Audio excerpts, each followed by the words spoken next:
Welcome back. I'm joined by the director of the Harare Residence Trust, Precious Shumba, to discuss the effectiveness of the outgoing councils and what can be done to improve their competence, as the Harare Residence Trust has castigated outgoing councillors, saying the 2008 to 2013 councillors' ranks have been the worst in the country's history. Good morning, Mr. Shumba, and welcome to Good Morning Zimbabwe.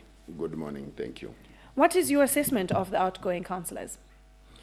I think the councillors that came into office in 2008 took longer than expected to catch up and to appreciate the dynamics of local governance.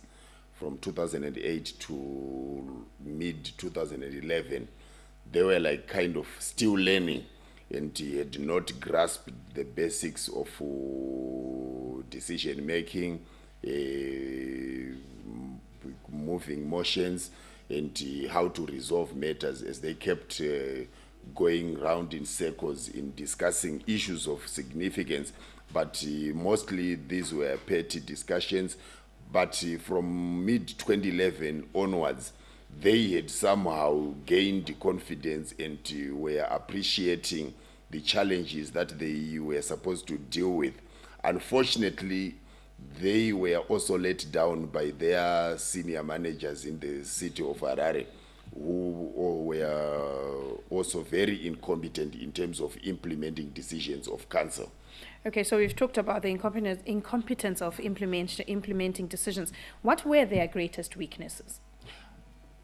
I think, like I indicated, their greatest weakness was a failure to appreciate the dynamics of local governance. Okay. Most of them came in thinking that to be a councillor is a full-time job, yet it's a community responsibility where you are supposed to be the lead agent in policy formulation. So that was their greatest weakness, or failure to appreciate their roles and responsibilities.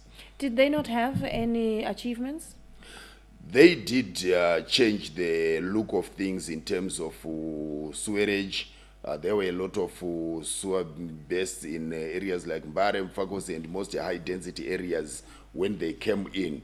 But by mid-2010, this had been addressed to about 60%, and even water delivery. At the time of the assumption of office, there was no water in most suburbs, but as they go out, I think they could also point out that we now can deliver water to some areas that had no water before they came in.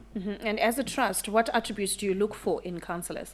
We are looking at knowledgeable people who can separate their partisan interests from community interests, because that has also been a gap in terms of representation, where you find most of the councillors try to be, they are too partisan.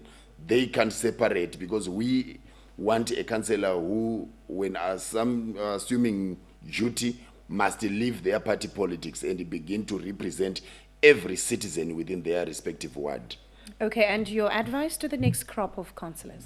This is not a full-time job. It is meant to serve the community. And corruption, we will be monitoring them, because we don't want any acts of corruption, and they must respect the voice of the citizens. Okay, thank you very much, Mr. Shumba. That's the director of the Harare Residence Trust. And he had come to discuss the effectiveness of the outgoing councillors and what can be done to improve their competence. Stay with us and join us in the second hour of Good Morning Zimbabwe.